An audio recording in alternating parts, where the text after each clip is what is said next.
Did you always know knew you wanted to write a book about something? I did.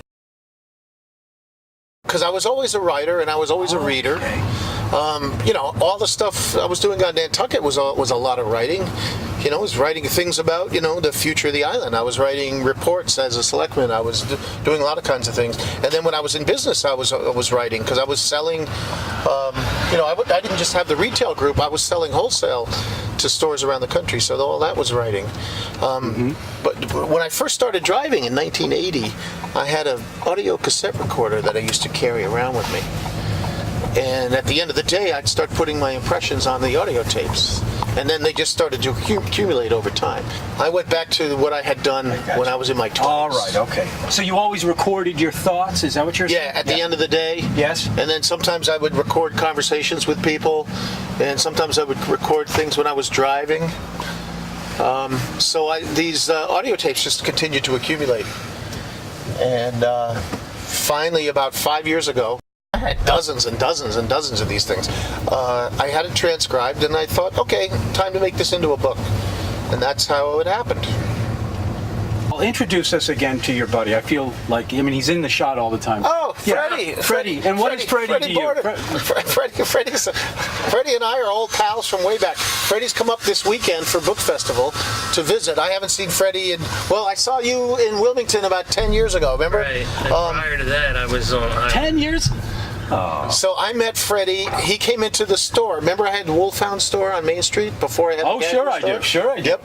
So Freddie came into the store about 30 years ago, wearing about 6 cameras, and it was the middle of winter time. He's the kind of guy that comes to Nantucket, when it's 12 degrees below zero, and he wants to go out to Great Point, right? And he's a photographer. In fact, he used to be the photographer for the Biden family in Wilmington, Delaware. And really? Yeah. So he'd love to see you here because he comes every Thanksgiving. Yeah, I photographed Bo's wedding. Oh, God. Which was here on Nantucket. Wow. 2002, and that was the last time I was on Nantucket. Oh, my gosh. 15 years ago. That's cool. Well, that's great. So your buddy came out to see you for your big weekend, right? Yep, and I just Have you done a festival yet? No. This is huge. When did your movie? When could become a movie? When did my book come out? Last Tuesday. Last Tuesday? And I saw it in the New York Times already? I'm reviewed in the New York Times. I'm reviewed in the Los Angeles Times. Reviewed in the Boston Globe. They gave him. I read it. Denver it was really Post, good. Vanity Fair. And you've got a good publisher apparently too. This isn't just this is W.W. Norton. Yeah, they're serious folks. They think we're going to sell a ton of books. Getting back to some of these experiences. Okay, now I'm a big traveler. You know that. Mm-hmm. I got a rig on the other side. It's just a little Sprinter van. You still got your house in Eastport? I have it in Lubeck now. Lubeck. Even better. You should see this place. You could buy a house there for like $50,000. You could. Huh? You bet. Why? You thinking about buying? No. By the way, Lubeck was just voted. Well, I don't know if it was voted. The 10 best hidden gems of the world. It was number 4. Really? Yes. And does that make sense? Yes, it does. It's like Nantucket was in the 80s, 70s, and 80s. It is just like that. It's fantastic, Finn. It's a great place.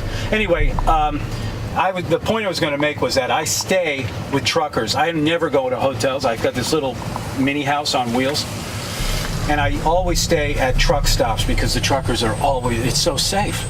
People don't realize how safe it is when you pull over. It's true. They all have guns.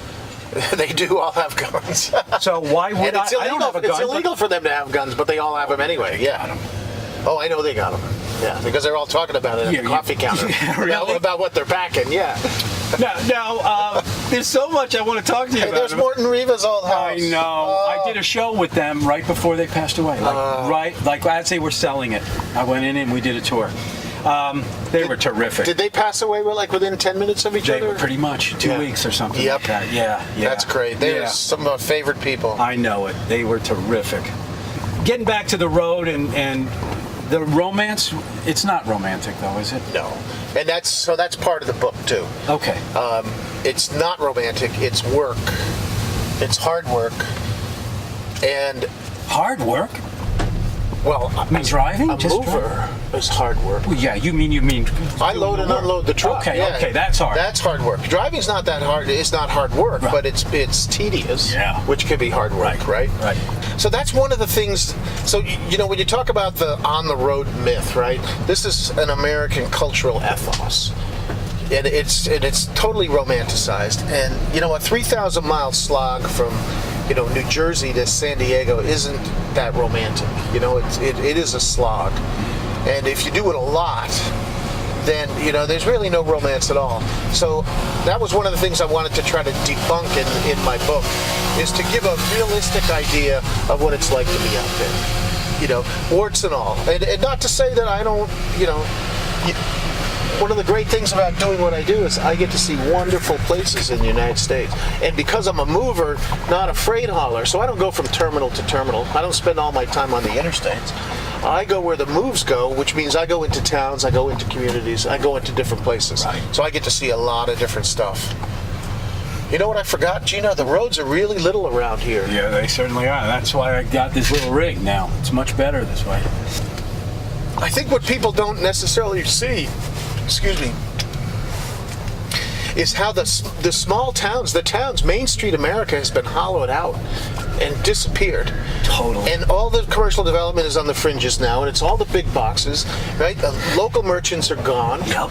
And you might think it happened to your town, and Joe Blow might think it happened to his town. But after doing this, for 2 decades, there's 15,000 towns in America. I've probably been in or through most of them. And this has happened wholesale across the country. There's the development on the outside with the big boxes. There's the denuded core district, and it breaks my heart. And I don't know how it happened. I don't know if it was a plot. I don't know if it just happened organically. But, those small town merchants are gone. Those jobs that the small town merchants provided are gone. Yep. Now you're making $9 an hour working for Walmart. And all the day's receipts go back to get wire transferred to New York or Bentonville, Arkansas, and that money doesn't stay in the community. Right. And that's what's a beautiful thing about Nantucket, is you still have that. We don't have these huge big boxes yet, but you have some of it left. What you have is 85% of the income comes from people who live away, that come here, that own the properties, and they will go downtown and spend money. They will do that and they don't care how much it costs. Whereas everybody else is still buying on Amazon. Yeah. The workers are. Yeah. So what are we going to do about it, Finn? I mean, you're out there on the road for hours at a time thinking about. Do you ever think about the solution to this? I do think about it, and I can't say I come up. I don't think there's a magic bullet. We've made a trade-off here. We've traded cheap consumer goods. So you want the $9 sneakers instead of the $20 sneakers that were made in Maine and sold to you by, Sammy Lynn Paris at the Nobby shop, and then that $20 stays here. Is that a better deal? Well, no. Everybody decided that they wanted to have the 45-cent tube socks and the $9 sneakers, and they were willing to sacrifice a community character for that. And then so here we are. We're living with that. Yep. So how to change that? I don't know how to change that. One thing that might help is for people to get an idea of what $20 spent in their hometown actually means in their hometown and to their hometown. I often think about it myself because, when I drive up to Maine, it's an 8-hour trip.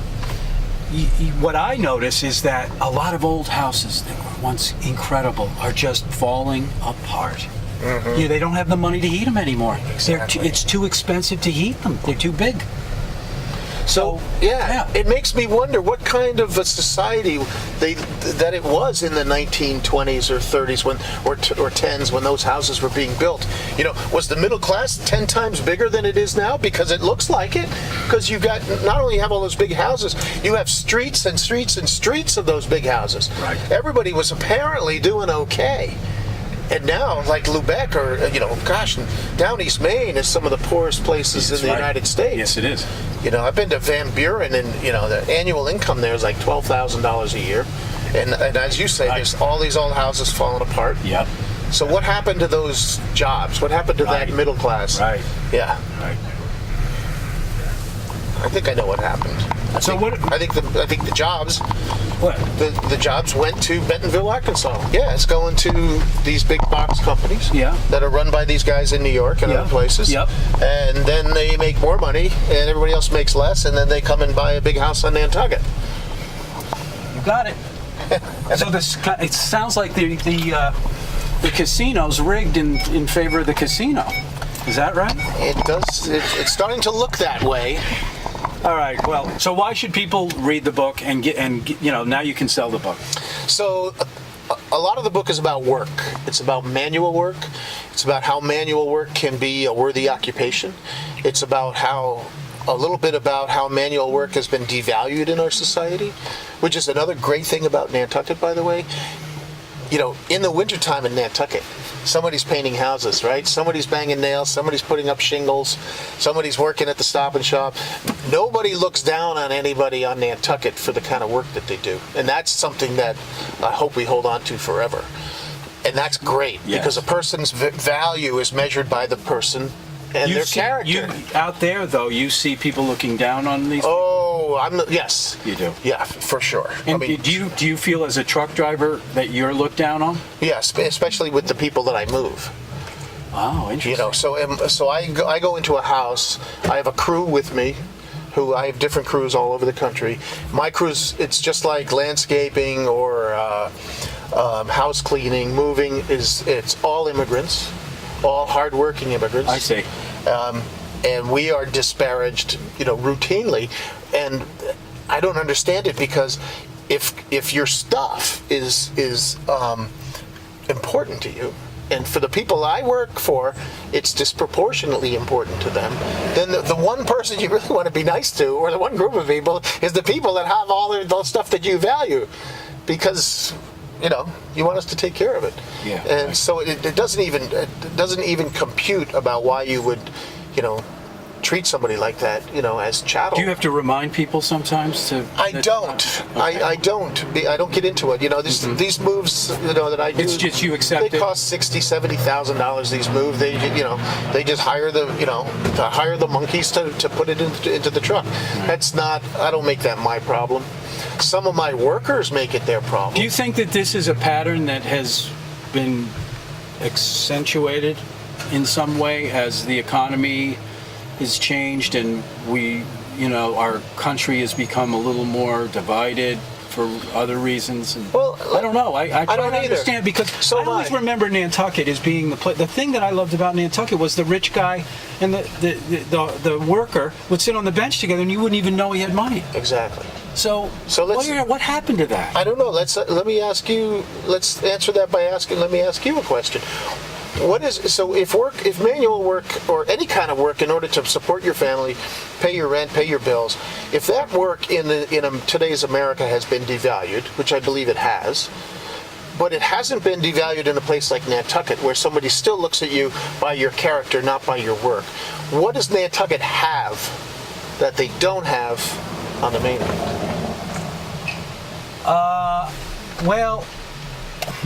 That's a very good question. Let me throw one out. So I just thought of one. No, go ahead. Well, I don't know that it's that different here. It's not the same that it used to be, Finn. Oh, okay. It isn't. Mm-hmm. The gate went up. The gate is up. They want to be behind the gate. And if they're going to sit with you, they're not really going to talk to you about how's life on the road, or let me take a moment and talk to you about your life. They don't have time for that. They're with their friends getting things all gussied up and ready to go. What about the year-rounders, though? They're stressed out. The place is stressed out now. It's very stressful here. Trying to get housing. It's everything. It's money. It's very expensive to live here. Yep. It's expensive to hire anybody to do anything for you. So you go out to dinner. You go out to beers have gone out of the roof. As far as drinking out. What are it's you doing expensive. for housing? I own a house now. Here, where? Main Street. You bought that house? Yeah. Good for you. I know. Thank God. Thank God. I wouldn't be here if I didn't have Right. that. I couldn't be here. Good for you. Yes. My landlord was nice enough at the time. I rented from him For years. for years, since '96, and then when you left, right around then, 2009, I got it. So you got both sides? My ex-wife bought the other side. Oh, So and your isn't that kid, Harry, right? He's right next door. With How's her. he doing? Great. How old is he? He'll be 12 next week. Oh, man. Oh, that's You great. don't forget. That's good. But anyway. And wait a minute, let me ask you another one. Yeah, So sure. your ex-wife lives next to you? Yep. And you get along? Oh yeah, you got to when you So, live that close so together. Pam and I get along too. That's good. Yeah. You see, it's good. important. Uh-huh. It can be done, and it's good for my son too. Absolutely, So, yeah. but anyway, I your job is just fascinating, and I'm so glad that you wrote a book about people appreciating the trades. That's what you said it was initially. Really, there's a lot of that in there. Yeah, okay. About why manual work can be choice-worthy work. and in the review it said it was funny, and it was So great it's not like I don't have an axe to grind with the trucking industry or the moving industry. I don't really have an axe to grind with rich people. The book is funny. It's breezy. You read it pretty quick. Okay. I like to think it's a serious book. It's relatively literary. Okay. But it's not a dystopian screed. Okay. Well, that's good. Yeah, well, that is good. It's got to be down to earth. Well, right? you can get pretty negative. What's your favorite part about the trucking of what you do? When you go, gosh, I'm so glad I'm a trucker. Emptying the house of furniture and loading it in the truck is a working class art form. Because you have to jam the stuff in, you've got to make sure that everything fits in, right? You got to load the truck all the way to the ceiling, right? I'm on a ladder, running up and down a ladder. Everything's got to be padded, shrink wrapped. It's a giant Tetris game. So what you do is you build these tiers, one at a time. Tiers about this wide, it goes all the way to the ceiling, right? You do that all the way up, then you do another one. I drive a 53-foot moving van. I'll have 25 or 30 tiers in there. I mean, it's hard work. But like anybody who's done, consistent hard work for a long day or a long week, you get into kind of a Zen thing about it. Okay. And that's what I love. That's So the part packing I love. is what you love, and then what about getting in the truck and going? Now I'm going to be driving. Now, the drive it's not so bad. I it's mean, I not don't so bad. love it. You don't love it. Okay. But I do. You can listen to audiobooks. You can listen. Is that to what you do? I listen to a lot of audiobooks. I listen to a lot of NPR. You do. But the trucks are so much more comfortable now, Gino. Oh. Compared to 1980. Oh, I'm sure. I mean, I've got a double sleeper. I've got a Sealy Posturepedic mattress. I've got air ride, ergonomic seat. Is I've there got any a sound social system. life when you're on the road like that? I mean, No. there's none. There So- used to be some, because there Okay. used to be the coffee counter for truck drivers only. Ever find people like you? In the moving business, I do. You'll find interesting people. You'll find intelligent people. Yeah. You'll find people with, aspirations, people with emotional lives. Yeah, right. They're not just a bunch of redneck idiots out there. Right. And you know that because you hang out with them when you're up there. Yep. And that's, if there's another, sort of myth to debunk, is that, a truck driver is a certain type of person. It's not true at all. Not, nobody is really. So if you had to choose between being an author or being a truck driver right now? If I had to choose between them, Yeah. well, this author thing, in a way, some of it's very similar. It's very solitary work. It's not that remunerative. So actually, there's a lot of parallels when you think about it. Right? You're by yourself all the time. You can't make any money. Right. There you go. I don't know. I'm really enjoying this ride. Well, right now. Are you working on another book? Yeah, my next book, Gino, is going to be about. So, All right. this book, The Long Haul, it's about the first 10 years I was a driver in the 80s, and then the second 10 years I was a driver in the 2000s. Okay. And then there's this 20-year gap where I wasn't a driver, and I lived on this island off the coast of Cape Cod called Nantucket. You're doing that. And so that's book 2. Wow. Living on Nantucket for 20 years and getting involved in all of the political town That's stuff. going to be made into a movie. It's going to have to be a novel, though, Gino, because I'm going to have to change all the names. Well, that's okay. That's how we want to see it, man. We love it. Keep it going, Finn. That's book 2. Thanks, Gino. Hey, it was great. Yeah. Awesome. Good luck to you. Wonderful to I'm see you. so happy for you. Everybody is. It's so much fun coming back home. Just so great. Nice to meet you too. Thanks so much. That was awesome. Be a fly on the wall. Oh right? yeah, we enjoyed your company. Thank you.